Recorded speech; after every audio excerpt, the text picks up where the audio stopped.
शिवराय मंडळी, तर आज आपण आलेलो आहोत देवगिरी किल्ला म्हणजेच दौलताबादचा किल्ला या ठिकाणी.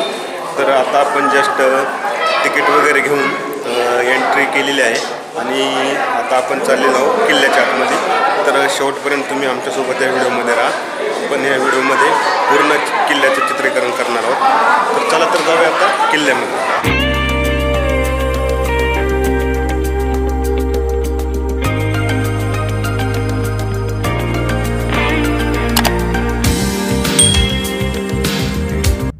किल्ल्यात प्रवेश केल्या आपल्याला या ठिकाणी विविध प्रकारच्या ज्या तोफा पूर्वीच्या काळी वापरल्या गेलेल्या आहेत ह्या ठेवलेल्या पाहायला भेटतात.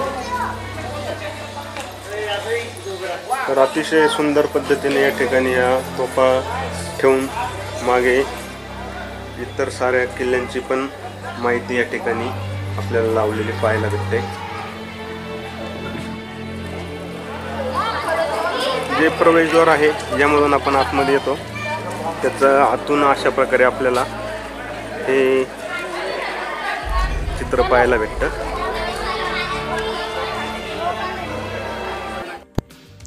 यादव राजांची राजधानी असलेला हा किल्ला देवगिरीचा राजा भिल्लमराज याने बांधला असे इतिहास सांगतो. किल्ल्याची रचना अतिशय वैशिष्ट्यपूर्ण म्हणावी अशीच. बळकट आणि अभेद भिंतीच्या अनेक पातळ्या आणि हत्तीही फोडू शकणार नाहीत असे मजबूत दरवाजे यांनी परिपूर्ण हा किल्ला शत्रूला पराक्रमाने जिंकणे कधीच शक्य झाले नसते हे आजही हा किल्ला पाहिल्यावर आपल्याला पटते. अर्थात फंद फितुरीचा शापच हा किल्ला जिंकायला उपयोगी पडायचा. 1294 मध्ये अल्लाउद्दीन खिलजीने अशीच आक्रमणाची भूल उठवून आणि फसवणूक करून राजा रामदेव रायकडून हा किल्ला जिंकून घेतला. तो आला होता राजाचा सन्मान करायचा बहाणा करून आणि त्याने किल्लाच ताब्यात घेतला. अशा पद्धतीने फितुरीने हा किल्ला अल्लाउद्दीन खिलजीने जिंकून घेतला. दौलताबाद हा किल्ला औरंगाबादपासून 15 किलोमीटरच्या अंतरावरती आहे आणि महाराष्ट्रातील 7 आश्चर्यांपैकी हा दौलताबादचा एक किल्ला मानला जातो.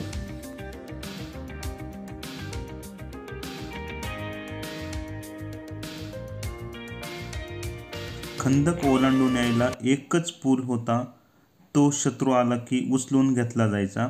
म्हणजेच त्या काळामध्ये चांबड्याचा पूल बनवण्यात आला होता आणि जर पूल उचलायला वेळ मिळाला नाही तर पुलावरून येणाऱ्या सैनिकांवर बुरुजावर लपलेल्या सैनिकांकडून विषारी बाणांनी मारा केला जात असे. किल्ल्याच्या बाजूने 40 फूट खोल असे खंदक खोदले होते आणि त्यामध्ये पाणी भरून त्या पाण्यामध्ये सुसरी मगरी सोडण्यात आल्या होत्या.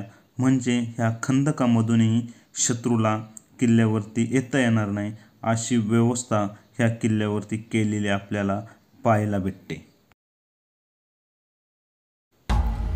त्यातूनही जर शत्रू पुढं आलाच तर तो येणाऱ्या निमुळत अरुंद पॅसेजमध्ये एका वेळी 2 जणी जाऊ शकणार नाहीत. इतक्या अरुंद या वाटा.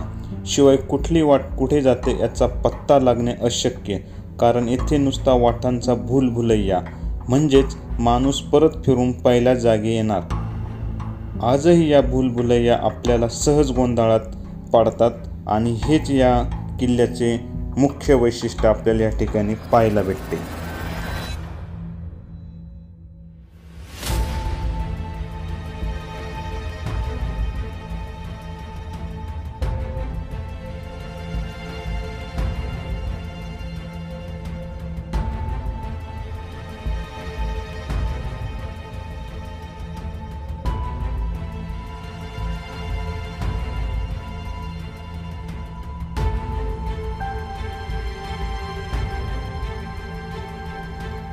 शत्रू फारच हुशार असला आणि या भूलभुलैयातून सुटला तर ज्या वाटेवर येणार तेथे विष लावलेले काटे पसरलेले असत. त्यात अंधार. रस्ता दिसावा म्हणून मशाल पेटवावी तर शत्रूच सैनिकांना दिसणार आणि ते त्याला बरोबर शाबूत टिपणार. बरं, मशाली विझवावी तर शत्रूचे सैनिक रस्ता चुकून एकमेकांसमोर येणार आणि आपल्या सैनिकांना मारणार. इतके कमी की काय म्हणून बोळाच्या तोंडाला उजेड दिसतोय असे वाटून शत्रू पुढे वाट सापडेल म्हणून जाणार आणि तेथेच त्याच्यावरती उकळते तेल टाकले जायचे.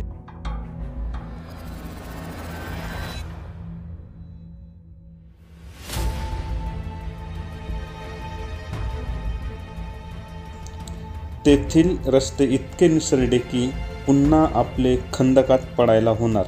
शिवाय सल्फरच्या विषारी धुराचा प्रसाद मिळणार तो वेगळाच. यातूनही जर शत्रू बचावला आणि किल्ल्यात घुसला तर आधीच जर्रार झालेल्या शत्रू सैनिकांशी लढायला ताज्या दमाची राजाची तुकडी तयार. मग सांगा आता हा किल्ला शत्रूला युद्ध करून जिंकणे शक्य आहे का?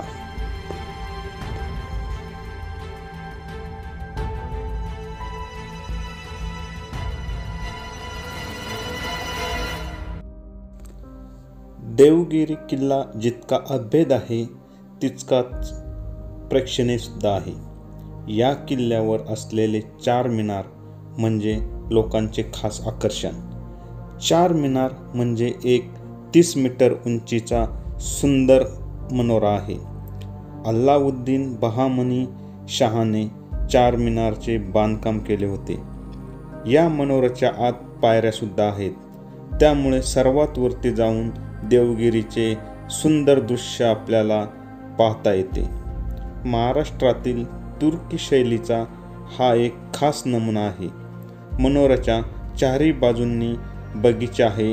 त्यात एकूण 24 चेंबर्स आणि एक छोटी मशिदीसुद्धा आहे.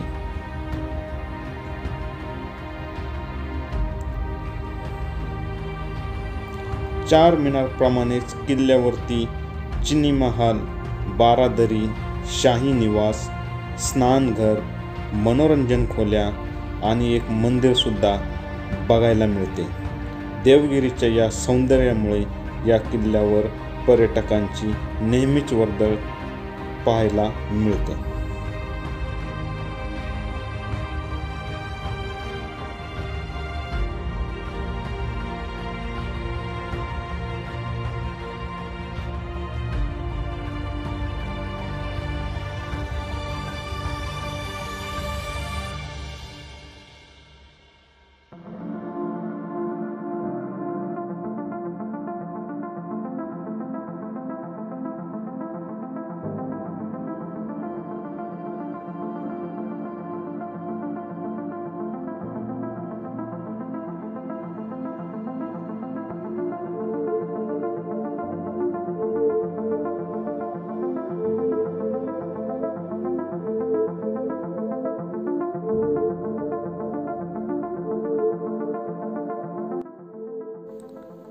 वेडा महम्मद म्हणून ज्याचा इतिहासात उल्लेख केला जातो त्या मुहम्मद तुघलकाने आपली राजधानी दिल्लीहून दौलताबादला आणण्याचा वेडापणा केला होता. मात्र येथे पाणी पुरेसे नाही असे लक्षात येताच तो पुन्हा दिल्लीला निघून गेला. त्यानंतर बहामनी, मुघल, निजाम अशा अनेक राजघराण्यांनी या किल्ल्यावरती राज्य केले.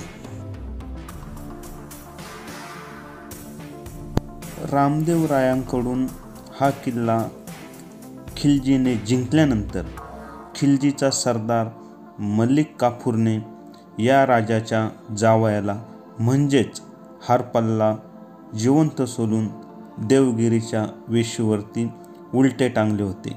याचं कारण हे होतं की ह्या भागामध्ये आपली दहशत बसली पाहिजे असा हा प्रकार होता असे इतिहास आपल्याला सांगतो.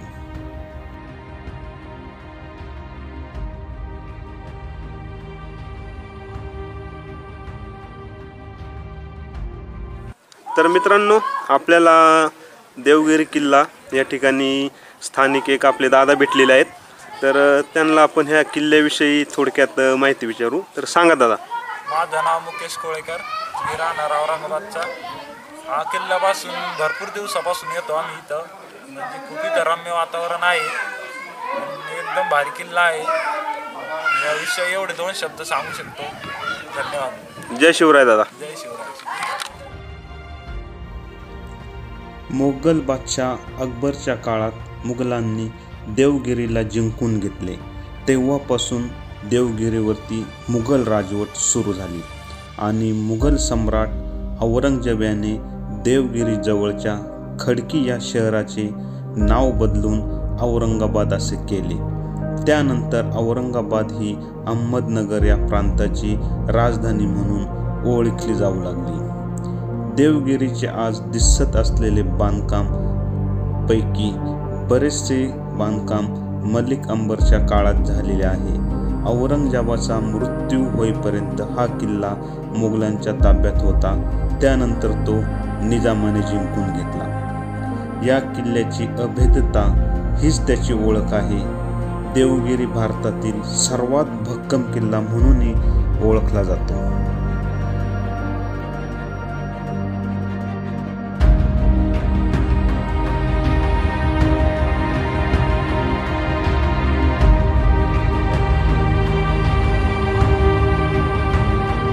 मंडळी, आज आपण आलेलो होतो हिंदू राजवटीतील देवगिरी किल्ला या ठिकाणी. या किल्ल्यावरती तदनंतर अनेक राज्यकर्त्यांनी राज्य केले. हे आपण व्हिडिओमध्ये तर सगळं सांगितलं आहेच. आणि तुम्ही पाहत आहात भटकन TV विथ शैलेश ब्लॉगर हा आपला यूट्यूब चॅनल.